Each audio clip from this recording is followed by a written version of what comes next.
Ci sono i problemi ma non le soluzioni. E come sempre l'invito è intanto paga, poi vedremo. Il solito ricatto, che è ancora più cocente se si parla di canone RAI, è una riforma che guarda caso serve a mantenere tra i disservizi stipendi faraonici. Legacy, quello del presidente Campo Dall'Orto, che si aggira sui 620.000 euro annui.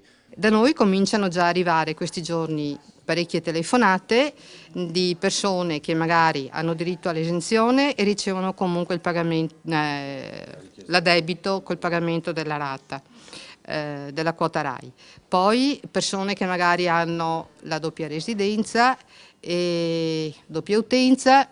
Si sapeva che per chi ha la doppia casa arriva solo sull'abitazione dove hanno la residenza, però qualcuno ci ha telefonato dicendo che gli è arrivata comunque la doppia richiesta. Prime bollette di energie con l'aggiuntina di 70 euro e a Treviso già rivoluzione, perché anche chi rientrava nell'esenzione, ultra 75 anni e meno di 7.000 euro di ISEE, dopo la richiesta si trovano il conto. Si potrebbe allora pagare solo la quota di consumo energia, ignorando il canone, se indicato. Ma come? Chi fa il pagamento attraverso il bollettino di conto corrente postale sono indicate tutta una serie di codici che è impossibile riportare in un altro bollettino, per cui poi le persone dicono vabbè, piuttosto che dopo avere dei problemi è meglio che pago e poi si chiederà il rimborso.